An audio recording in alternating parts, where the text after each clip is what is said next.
तो हम अब सीएसएस के इस पार्ट में देखेंगे कि हम जो सीएसएस का इन्फॉर्मेशन है वो कहाँ पर पुट करते हैं और कैसे पुट करते हैं।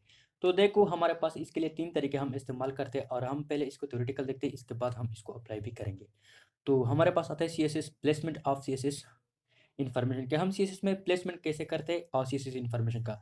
तो CSS styling information can be put in one of 3 places. तो हमारे पास इसके लिए हमारे पास 3 पोजीशन होते हैं जहाँ पर हम इनकी इन्फॉर्मेशन जो है वो पुट कर सकते हैं। मिसाल के तौर पर अगर हम एक्सटर्नल पुट करना चाहें तो उसके लिए हम क्या करते हैं, अगर हम इंटरनल चाहे तो हम कैसे पुट कर सकते हैं। और एक हमारे पास होता है इनलाइन। तो हम इन सब को देखें कि हमारे पास एक्सटर्नल क्या होता है, एक इंटरनल क्या होता है और इनलाइन हमारे पास क्या होता है। देखो external can be used for in entire website. देखो अगर आप लोग एक वेबसाइट बनाते हो जिनमें हमारे पास पेज होता है अबाउट का, होम का, हमारे पास प्राइवेसी का, कॉन्टैक्ट का, जितने भी आप लोग के पेज होते हैं, तो उन सब पर अगर आप लोग कोई सीएसएस अप्लाई करना चाहते हो तो उनके लिए हम एक एक्सटर्नल स्टाइल शीट बनाते हैं और फिर वो हम लिंक करते हैं अपने फाइल में। तो each dot element file must reference same sheet है। तो जब मिसाल के तौर पर मेरे पास एक सीएसएस का फाइल है जिनको मैं नाम पास किया है क्या, style dot C S S. तो जब भी हम सीएसएस का फाइल बनाते हैं उसको हम एक्सटेंशन सीएसएस करते हैं, वो हम देखेंगे अब। और इसके बाद हम जो जिस एचटीएमएल फाइल पर उसे अप्लाई करना चाहते हैं तो उनमें उसका जो रेफरेंस होता है वो हम ज़रूर पास करेंगे। इसके बाद हमारे पास आता है इंटरनल। अब हम इसको प्रैक्टिकल भी देखेंगे लेकिन सिर्फ सिर्फ आप लोग यहाँ जान लो कि हमारे पास एक एक्सटर्नल होता है, एक इंटरनल होता है और एक हमारे पास इनलाइन होता है। तो internal can be use to consistently style one HTML page. तो जैसा हमने पहले यहाँ पर स्टाइल कर दिया, यहाँ पर आप लोग देख सकते हो। इसके लिए जो हमने स्टाइल का इस्तेमाल किया ये आप लोग देख सकते हो।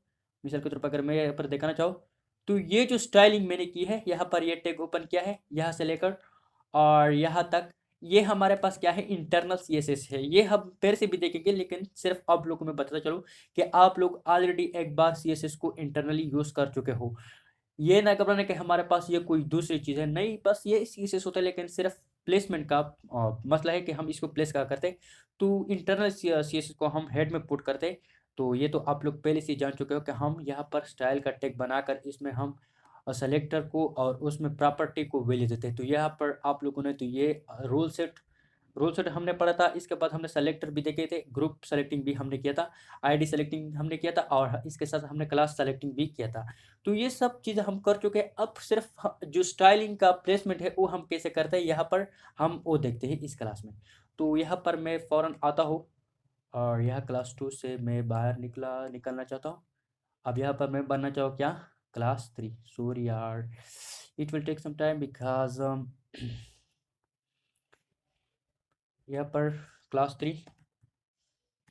अब मैं क्लास 3 में बनना चाहूँगा क्या, एक इंडेक्स। तो पहले हम देखते हैं कि हमारे पास और क्या बोलता है ये बोलता है कि can be use to one page होता है, हमने देख लिया। इन लाइन अब हम देखते हैं। देखो यहाँ पर आप लोग देख सकते हो कि मैंने सेलेक्ट किया है H2 को। अगर सिर्फ हम किसी H2 को कलर देना चाहे वो हम यहाँ पर इसमें अप्लाई कर सकते हैं इनलाइन एट्रीब्यूट के थ्रू, वो हम देखेंगे। लेकिन यहाँ पर आप लोग आओ कि क्या कहते हैं कि इनलाइन यहाँ पर इन्होंने डिफाइन नहीं किया लेकिन मैं डिफाइन करूँगा।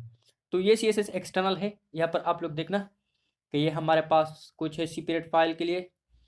मिसाल के तौर पर my site style dot C S S, तो ये इसका नाम है।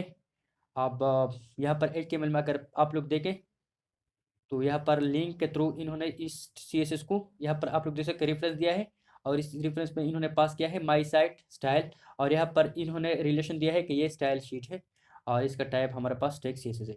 तो ये चीज़ हम सब देखेंगे और ये रेफरेंस है, ये यहाँ पर इन्होंने बताया और ये separate file holding style information. तो ये अब हम देखेंगे अपनी इस क्लास में। तो यहाँ पर मैं विजुअल स्टूडियो में आता हूँ और इसको मैं क्लोज करना चाहता हूँ, इस क्लास 1 को भी मैं क्लोज करना चाहता हूँ। अब यहाँ पर मैं आना चाहूँगा और यहाँ पर ये क्लोज करो और यहाँ पर बनाओ एक file index dot H T M L. तो ये हमारे पास index dot H T M L बन गया। अब इसमें मैं एक दूसरा फाइल बनाना चाहूँगा जो स्टाइल के लिए होगा। तो यहाँ पर मैं ये दूसरा फाइल और इसको मैं नाम देना चाहूँगा style dot C S S. तो जैसे मैंने ये नाम पास कर दिया, अब यहाँ पर मैं इंडेक्स में आना चाहूँगा अब के लिए। अब यहाँ पर मैं पास करना चाहूँगा वही बेसिक HTML5। अब इसमें ये चीज़ें सब कर दो ख़त्म क्योंकि इसका अब ज़रूरत नहीं है। अब यहाँ पर मैं पास करना चाहता हूँ H2। अब इसमें मैं देना चाहता हूँ दिस इज H2। तो जैसे मैंने इसमें ये पास कर दिया, पहले इसको क्लोज करो, ये क्लास 2 है। अब यहाँ पर मैं आता हूँ और इस क्लास 3 को मैं ओपन कर देता हूँ। तो यहाँ पर देखो ये एक स्टाइल का शीट हमारे पास बन गया है। और ये CSS का, और ये हमारे पास इंडेक्स है। यहाँ पर मैं अगर इसे ओपन करूँ तो बाय डिफ़ॉल्ट इसका कलर हमारे पास ब्लैक आता है। ये आप लोग देख सकते हैं, ये H2 लिखा गया है। अब इस पर मैं स्टाइल अप्लाई करना चाहता हूँ एक्सटर्नल शीट के थ्रू। तो मैंने एक्सटर्नल शीट कैसे बनाया था, यहाँ पर मैं इसको रिमूव करता हूँ और फिर से बनाना चाहूँगा आप लोग के लिए। इसका जो एक्सटेंशन है सिर्फ OCSS का देना। मिसाल के तौर पर मैं दूसरा बनाना चाहूँ आप लोग के लिए, तो स्टाइल डॉट के बाद आप लोग यहाँ पर पहले आप लोग HTML लिखते हैं, अब आप लोग लिखेंगे क्या, CSS। तो ये देखो ये बन गया। अब यहाँ पर मैं उसको सेलेक्ट करूँगा। यहाँ पर देखो अब हम एक्सटर्नल शीट को एक्सटर्नल शीट में इनको सेलेक्ट करते हैं। तो यहाँ पर आओ और यहाँ पर H2। तो जैसे मैंने इसमें H2 पास करा, देखो वही चीज़ सब आता है। ये हमारे पास सेलेक्टर है, ये हमारे पास वो रोल सेट है जो हम अप्लाई करते हैं CSS के या HTML के टैग पर। तो यहाँ पर मैं इसको कलर देना चाहता हूँ, क्या, कलर रेड। अब मैं अगर इसे सेव करो और यहाँ ब्राउज़र पे आओ और इसमें मैं रिफ्रेश करो, तो ये तो नहीं अप्लाई हुआ। ये क्यों ना अप्लाई हुआ, हमने तो इसे सेलेक्ट भी किया है और हमारे पास फाइल भी वही, लेकिन हमारे पास एक चीज़ है, क्योंकि हमने इसको इसमें लिंक नहीं किया है, तो इसको हम ज़रूर लिंक करेंगे। यहाँ पर आओ और यहाँ पर मैंने टाइटल को भी उड़ाया है, नहीं यह है टाइटल। तो टाइटल, अब इसको मैं देना चाहूँगा क्या, प्लेसमेंट। तो प्लेसमेंट ऑफ CSS इंफॉर्मेशन।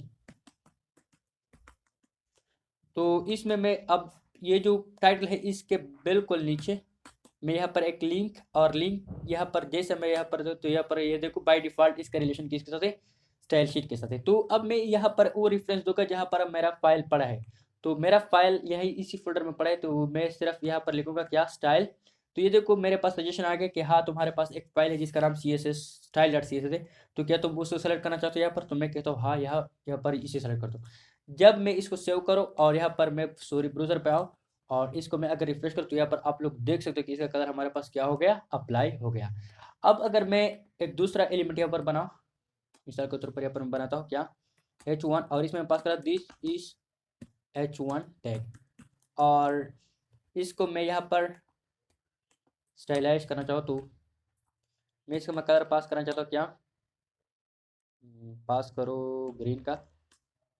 अब आप लोग देखना, रिफ्रेश करो और आप लोग देख सकते हो कि इसका कलर हमारे पास क्या हो गया, ग्रीन हो गया। और हमने ये टैग के थ्रू कर दिया। मैं इसे क्लोज कर देता हूँ। अब ये देखो अगर हम एक दूसरा बनाए मिसाल के तौर पर पी टैग, तो आप लोगों का एक्सटर्नल फाइल में भी वैसे करता हो जैसे आप लोग नॉर्मल फाइल इंटरनल कर देते, लेकिन सिर्फ यहाँ पर आप लोग दूसरे फाइल में ये चीज़ें करते हो और उसका आप लोग को लिंक देना होगा। तो यहाँ पर मैं बना चाहूँगा this is a P tag. तो ये हमारे पास एक पी टैग है और यहाँ पर मैं आता हूँ और इसके लिए स्टाइल डिफाइन करता हूँ पी, और इसमें मैं अगर कलर देना चाहूँ क्या, कलर दूँ मिसाल के तौर पर ब्लू का। तो अब आप लोग देख सकते हो कि इसका कलर हमारे पास ब्लू हो गया। अगर मैं इन सब पर ये स्टाइल अप्लाई करना चाहूँ, तो आप लोग देखना, मिसाल के तौर पर यहाँ पर मैं H2 H1 ग्रुपिंग स्टाइल और P, इसके लिए मैं बैकग्राउंड कलर चूज करना चाहता हूँ, तो मैं येलो का सोचता हूँ। अब आप लोग देखना कि ये सब पर अप्लाई हो गया होगा। तो ये आप लोग देख सकते हो कि ये जो बैकग्राउंड का कलर है मैंने जो येलो पास किया, ये सब पर अप्लाई हो गया। अब मैं आता हूँ और यहाँ पर इनको क्लास के थ्रू आप सेलेक्ट करना चाहता हूँ, तो हम वही सब चीज़ें फिर से करेंगे। यहाँ पर मैं H4 बनाता हूँ, H4, और इसमें मैं क्लास पास करा। आप लोग को मैंने एक ट्रिक भी बताया था शॉर्टकट, यहाँ पर H4 और इसके बाद डॉट, और इसमें मैं हेडिंग, आप लोग देख सकते ये हमारे पास हो गया। अगर आप लोग ऐसे नहीं कर सकते तो यहाँ पर सिर्फ वो चीज़ करो, मिसाल के तौर पर क्लास और इसमें हेडिंग जो आपको अच्छा लगे। यहाँ पर मैं पास करना चाहूँ दिस इज H4, तो ये हो गया। अब अगर यहाँ पर मैं देखो इसके लिए भी बैकग्राउंड का कलर येलो कर दो, H4 को भी सेलेक्ट करो, और इसके साथ साथ इसको H4 को हम देना चाहिए क्या, कलर, इसको कर दो क्या, ब्राउन। अब आप लोग देखना कि इसका भी हमारे पास बैकग्राउंड कलर क्या हो गया होगा, हो गया जो मैंने दूसरे पर अप्लाई किया है। ये हमारे पास हो गया एक्सटर्नल शीट के थ्रू हम कैसे स्टाइलिंग करते हैं। अब यहाँ पर मैं आता हूँ और यहाँ पर ये क्या लिखते हैं, तो ये सेपरेट फाइल में हमारे पास होगा। इंटरनल को अब हम देखते हैं। तो इंटरनल में देखो हमारे पास वही चीज़ है, मिसाल के तौर पर हेड टैग में हमने एक स्टाइल टैग को ओपन किया है, तो उनमें हमने डिफरेंट चीज़ों के लिए ये पास किया है। मिसाल के तौर पर बॉडी के लिए हमने बैकग्राउंड कलर लीनियर और ये कुछ प्रॉपर्टी उन्होंने दिया है। अब मैं आता हूँ और इस शीट को मैं कमेंट करता हूँ। देखो कमेंट करने के लिए आप कैसे कमेंट कर सकते हो। मिसाल के तौर पर ये वही कमेंट का है, मिसाल मैंने जो पहले बताया था ये मैंने कमेंट कर दिया। अब यहाँ पर मैं दूसरे इंटरनल का बताता हूँ आप लोग के, और यहाँ पर मैं दूसरा बना इंटरनल इंटरनल CSS, इसको भी मैं कमेंट करना चाहता हूँ। कमेंट कर दिया यार, कमेंट। तो ये हमारे पास अब क्या है, ये पहले हमारे पास एक्सटर्नल हो गया, एक्सटर्नल एक्सटर्नल CSS। अब इसको मैं कमेंट करता हूँ। सॉरी यार, ये क्या करता है। अब ये एक्सटर्नल हो गया। अब इंटरनल में मैं यहाँ पर, सॉरी, ये पहले से ही स्टाइल मैंने बनाया था, इसको मैं दूसरी बार बनाना चाहूँगा स्टाइल। अब यहाँ पर मैं इन सब चीज़ों को पहले सेलेक्ट करता हूँ। मिसाल के तौर पर H2 पहले मैं बॉडी पर अप्लाई करना चाहती हूँ। पर ये बॉडी टैग आप लोग देख सकते हो। तो मैं पहले बॉडी को सेलेक्ट करना चाहूँगा, बॉडी, और बॉडी को मैं बैकग्राउंड कलर देना चाहूँगा क्या, ब्लैक, क्योंकि ब्लैक बहुत अच्छी कलर है। अब मगर अप्लाई करो तो ये सब चीज़ें गायब हो गई। क्यों? क्योंकि हमारे पास जो एलिमेंट है आप लोग देख सकते हैं, हम इस पर जब माउस फेरते हैं तो ये हमारे पास दिखाई दे, क्योंकि इसका बाय डिफॉल्ट कलर हमारे पास ब्लैक होता है। तो अगर हम बॉडी में कलर को पास करें क्या, वाइट, तो जितने भी एलिमेंट हो या टैग हो बॉडी में उन सब चीज़ पर ये अप्लाई होगा। तो अगर मैं इसे रिफ्रेश करूँ तो आप लोग देख सकते हो ये सब पर अप्लाई हो गया। ये चीज़ हम बाद में देखेंगे कि ये इस पर क्यों अप्लाई हुआ, लेकिन सिर्फ अब मैं आप लोगों को बताना चाहता हूँ कि ये ऐसा अभी हम कर सकते हैं। अब मैं आता हूँ और ग्रुप, तो ये हमारे पास अभी इंटरनल स्टाइलिंग है। H2 पर भी हमारे पास आई थिंक एक पी टैग भी थी और एक 4 टैग थी। देखो अगर आप लोग को मैं अब दिखाऊँ तो ये गायब हो गए, क्योंकि हमने कलर प्रॉपर्टी हटाया जो हमने बॉडी में पास किया था। और अब एक दूसरा है हमारे पास 4। अब इसमें मैं कलर पास कर देना चाहता हूँ क्या, वाइट का। तो जब मैंने ये पास करे तो अब आप लोग देखना कि ये इन पर अप्लाई हो गया। तो अब मैं आता हूँ और यहाँ पर करता हूँ क्या, हेडिंग मैंने एक क्लास बनाया था, उसको मैं कुछ डिफरेंट स्टाइल की देना चाहता हूँ। मिसाल के तौर पर इसको मैं कलर देना चाहता हूँ क्या, रेड, और इसका बीजी कलर जो है वो मैं कर देना चाहता हूँ क्या, वाइट, बीजी कलर।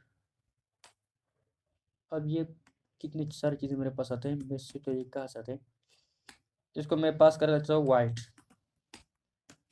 तो मैं आता हूँ और यहाँ पर देखता हूँ, तो यहाँ पर आप लोग देख सकते हो कि इसका जो कलर है वो रेड हो गया, और इसका बैकग्राउंड कलर हमारे पास क्या हो गया, वो कलर रेड हो गया और बैकग्राउंड कलर वाइट हो गया। तो ये इंटरनल स्टाइलिंग था। अब मैं आता हूँ और आप लोग बताता हूँ कि हम लोग किस तरह एक इनलाइन स्टाइल कर सकते हैं। तो ये हो गया। अब लोकल स्टाइल हमारे पास जो है इनलाइन, ये सिर्फ एक एलिमेंट पर अप्लाई होगा और इसका जो स्टाइलिंग वो बहुत स्ट्रांग होता है। So styling info can be placed inside any tag as has been seen earlier. तो हमने HTML में भी देखा था कि हम किस तरह के स्टाइल का एट्रीब्यूट पास करे थे। इसमें हम पहले प्रॉपर्टी को पास करते हैं, इसके बाद इसका वैल्यू और टेक्स्ट साइज हम या दूसरे प्रॉपर्टी भी आप लोग इसमें दे सकते हो।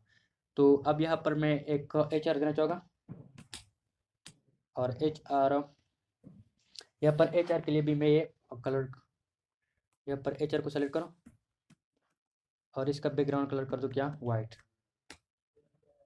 जो कि ये दिखाई दे।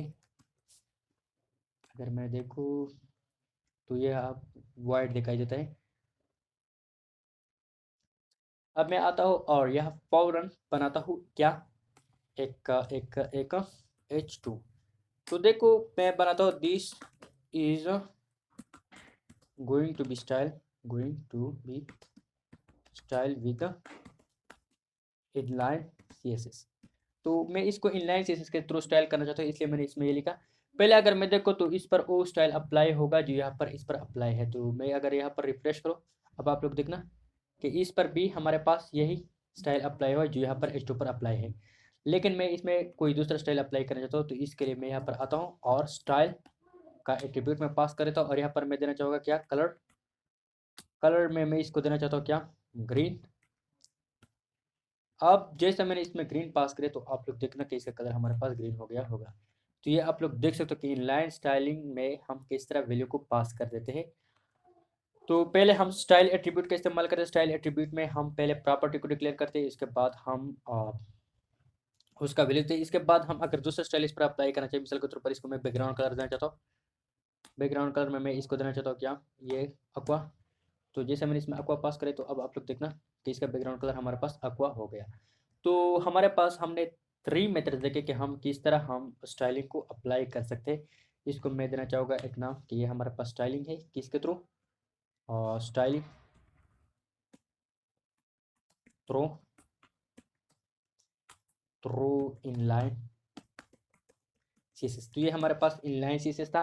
एक को हमने बोला था एक्सटर्नल सीएसएस, जो यहाँ पर मैंने कमेंट किया है। एक को हमने इंटरनल सीएसएस का, जो हम शीट में अंदर डिक्लेयर करते हैं।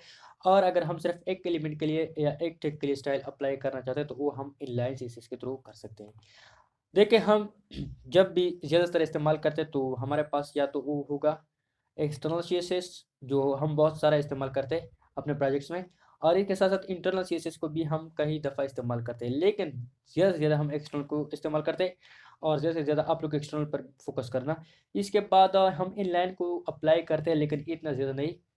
इसलिए इसका इतना ज़्यादा वैल्यू नहीं है, लेकिन फिर भी आप लोग को बताना था कि ये हम कर सकते हैं। मिसाल के तौर पर मैं एक पीटेक बना चाहूँ, और इसमें मैं स्टाइल अप्लाई करो क्या, इसको कलर कर दो ब्लू, और इसका बैकग्राउंड कलर कर दो क्या, वाइट। तो इसमें मैं पास करना चाहता हूँ, मिसाल के तौर पर मैं पास करना चाहूँगा this is also styled with the inline CSS. तो अगर मैं अब देखूँ, तो यहाँ पर आप लोग देखना कि ये छोटा आ गया है हमारे पास क्या, पीटेक। और इसमें मैंने पास किया है बैकग्राउंड कलर वाइट, और इसमें मैंने कलर पास किया है क्या, ब्लू। तो ये हमारे पास था कि हम किस तरह स्टाइल को अप्लाई करते हैं, या स्टाइल को हम कहाँ कहाँ प्लेस करते हैं सीएसएस का। पहले हमने एक्सटर्नल को देखा कि हम एक एक फाइल बनाते हैं और इसका एक्सटेंशन हम सीएसएस रखते हैं।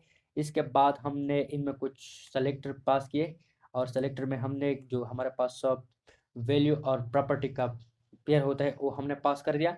इसके बाद हमने ग्रुपिंग को भी देखा कि हम कैसे ग्रुपिंग कर सकते हैं इसमें भी। और इसके बाद हमने इंटरनल सीएसएस को भी देखा कि हम किस तरह इंटरनल सीएसएस को डिफाइन करते हैं।